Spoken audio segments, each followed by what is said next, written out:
Breaking on Denver7 News at 5 o'clock, we are tracking fires burning in Yuma County this morning. We got these videos and photos overnight showing the flames. So right now, officials are saying that there's one active fire. So far, it has burned around 40,000 acres. Crews have been working through the night, monitoring the other fires as well. We do have team coverage for you this morning. Denver7's Russell Haythorne is in the town of Yuma, listening to community members there. We do want to start, though, with Allie Jenner-John in Yuma County. Allie, you are closer to the fire. You got there just a little while ago. What are you seeing right now? Yeah, I will say we are right by the fire right now. Fire officials behind us, firefighters, and I'll get you right over to what we're seeing. I mean, this is just feet away from us.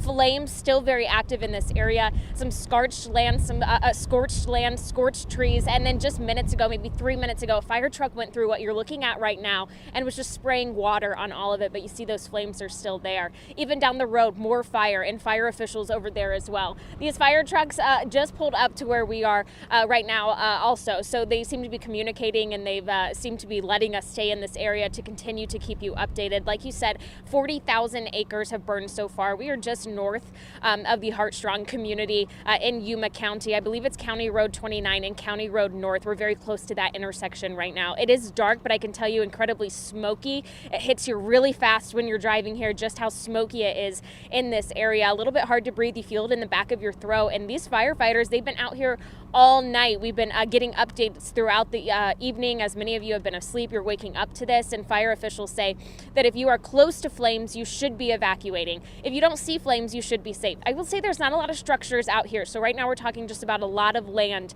getting scorched right now. Fire officials say this is likely due to downed power lines. You couple that with just all the wind, you can kind of see in the hair and the clothes we're wearing all how windy it is. But I know Russell, he's in Yuma County as well, and he's been talking to the mayor all morning. He has updates there too. Yeah, Allie, this is, of course, what we always worry about when those strong winds come through. Thank you so much. We do want to get right to Russell Haythorne. Russell, you are in the town of Yuma. You've also been talking to people living there throughout the night. Yeah, that's right, Anusha. And addressing those winds, I will say it's really gusty here in town still this morning. So that's perhaps the bad news. The good news is that power has been restored. Take a look at the scene behind me. This is Highway 34, sort of the main drag that goes through Yuma here from Brush to the west and out to Ray to the east. And they lost power here in town at about 9 o'clock last night. I was talking to a friend who lives in this community, and he said power went out at 9 o'clock last night, and as of midnight last night, it was still out. And then 1 a.m., I had a conversation with the mayor of Yuma, Tim McClung, and he said power was still out at that hour too. But as you're seeing right here on Highway 34, we've got a motel there, we've got a car dealership there, and everything is well lit at about 5 o'clock this morning. We also went down Main Street when we arrived at 4 o'clock this morning, and Main Street is lit up as well. So if there are power outages, they're spotty at this point. We're not sure if the power outages were related to downed lines or blown transformers, or if the power company simply shut off power as a safety measure. This is a town of about 3,500 people, so it is one of the larger, more populated towns here on the Eastern Plains. Again, I talked to the mayor. He said the most threatening fire that was burning this morning, at one point we heard that there were as many as 9 fires burning here in Yuma County, and he said the most threatening one was the one burning to the north and west of town because these winds are out of the north and west. So that one was moving in the direction of town. But the good news is that one has been put out. And as Allie just mentioned, it appears at this hour that there's only one large fire, about 40,000 acres in size, burning to the south and east of Yuma. And that one, again, is moving to the south and east as these winds are out of the north and west. So that's good news. The mayor also says that there will be a news conference this morning at 10 o'clock at Town Hall. So we will be there for that. That's at the police station and Town Hall. They're sort of connected. He says they'll be addressing many things, including fire mitigation around town and the grasslands that exist around town. And then also they had an issue last night with access to water when the power did go out. So they'll be addressing that as well. Again, winds still fairly fairly sustained here in town, probably 10 to 20 miles per hour. And then we're getting those gusts up to 30 to 40 miles per hour still this morning. We'll keep you posted here in Yuma. The good news, the town seems to be in the clear for now. The most threatening fire to the north and west of town is now out. So we'll have updates throughout the morning for you. Dan and Anusha, we'll toss it back to you. All right, thank you so much, Russell. Now, there are still tens of thousands of people without power as well right now along the Front Range. Yeah, we do want to show you a map. It's from Excel, and it shows around 400 outages across our state. The outages are affecting more than 90,000 customers. Now, Excel says it could take several days to restore power from the planned outages. Crews need to wait until severe weather and the wildfire risks pass, and then they need to inspect the lines. Excel is planning another round of shutoffs tomorrow, starting as early as 5 o'clock in the morning.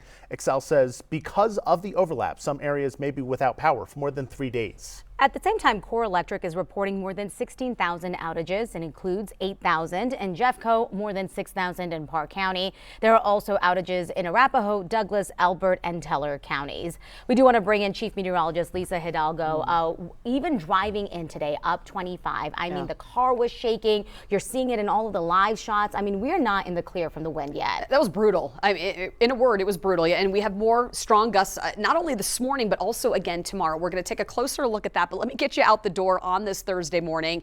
Speeds have been anywhere from about 30 to 40 miles per hour closer to town.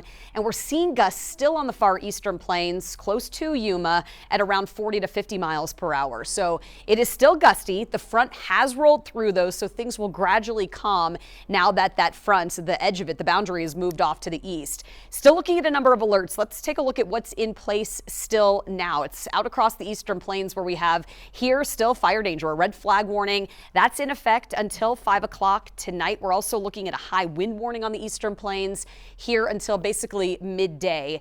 So the winds will calm, especially by this afternoon out east. Take a look at our temperatures, though. With that front pushing through, obviously a lot cooler. We're looking at 30s, just above freezing. At this point yesterday, we were in the 40s and 50s. Afternoon highs will be under a similar trend, a good 20 degrees cooler than what we saw yesterday. Upper 40s to right around about 50 degrees this afternoon. Jason, it warms right back up tomorrow. We're going to be in a similar pattern, it looks like, here on Friday. We'll take a look at tomorrow's alerts coming up. Yeah, and right now we have some issues with the winds and still, 30,000 or so XL customers in Boulder County without power. You see the lights are flashing yellow here. This is Highway 93 and 72. Highway 93 is open between Boulder and Golden again. Yesterday it closed down for a time because of, and you should be treating this as a four-way stop. So you should stop and then let other traffic get around, but that was the right way to do it with that light right there. Take a look at the drive that we have across the Metro Denver Drive, and it really doesn't look bad here around town. Snow in the high country, and we have blowing snow over Berthoud Pass. We have Loveland Pass closed down because of the adverse conditions there. The overall drive time still pretty quiet. I am not seeing any major problems. You see that little bit of yellow showing up, so maybe some slower folks going on 93. But overall, it looks okay. You might find a dark intersection here or there. One was reported on Hamden right there at about Dahlia, Happy Canyon, where they're just a little bit west of I-25. So just beware that you might find some dark intersections here and there. Jason. Right now, we're also tracking damage from high winds in Boulder. Yeah, our Lauren Lennon is joining us live from the El Dorado Corner Market. Lauren, we got a ton of photos and videos in our newsroom from viewers showing some of the damage. What are you seeing at this 5 o'clock hour? Yeah, Dan, I want to show you right now what we saw as soon as we got to the El Dorado Corner Market here. A truck completely turned over on its side here. Now, one of our photojournalists actually spotted this last night right after we saw those heavy winds. But again, you can see it here just right in the middle of the roadway. One of the first things we saw when we pulled up here. Now, another thing that I want to point out to you, Dan and Anusha, you just heard Jason talking about those dark intersections, and here is one of them. We're right off of South Foothills Highway here, and you can see what normally would have been lit up with street lamps and traffic lights, complete darkness. All the lights that you're seeing right now, Dan and Anusha, that's from our equipment and our cars. We are in complete darkness right now because of these street lights being out, and as well as those traffic lights. We have seen some traffic out here, obviously drivers moving with caution because there is no direction here with those traffic lights being out. Now, the latest update from Boulder's Office of Disaster Management came out late last night saying thousands of customers are still without power in Boulder. And as of latest check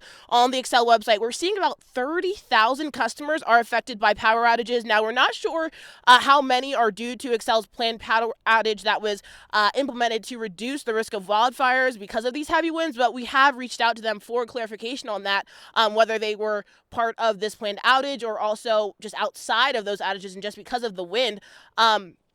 And we also do know that some of these planned power outages, we may see more tomorrow. Xcel saying that they are anticipating having to do more planned shutoffs because of heavy winds that we may see tomorrow. So we'll definitely be following that and keeping you updated here in Boulder and showing you some more damage that we may see from these as a result of these heavy winds that we've been seeing these past couple of days. But definitely a developing situation, and we'll bring any updates to you all, Dan and Anusha. All right, thank you so much, Laura. Never want to wake up to that kind of damage. Well, today all schools in the Boulder Valley School District are closed because of the power outages and other impacts from the wind. We asked school officials what goes into making a decision like that. In a lot of ways, it's similar to like a snow day. In that case, we're looking at the weather forecast and trying to kind of see what things are forming up there. We were really having conversations around, worst case scenario is power goes out. It would be midday, so while kids are in school, and suddenly you've got, streets without power, no stoplights. All Clear Creek and Gilpin County schools are also closed today. About 30 Jeffco schools are closed, and you can see on the district's website if that impacts your school. CU Boulder is on a 2-hour delay. Also want to show you this video. It is from the CU Portland State game without any fans. The CU Event Center was closed as a safety precaution. CU Boulder is on a 2-hour delay today. And you can keep track of the forecast anytime by downloading the free Denver7 app to your phone. We'll send you push alerts ahead of any big weather changes. You can also find long-range forecasts and interactive radar from your phone. We'll be right back.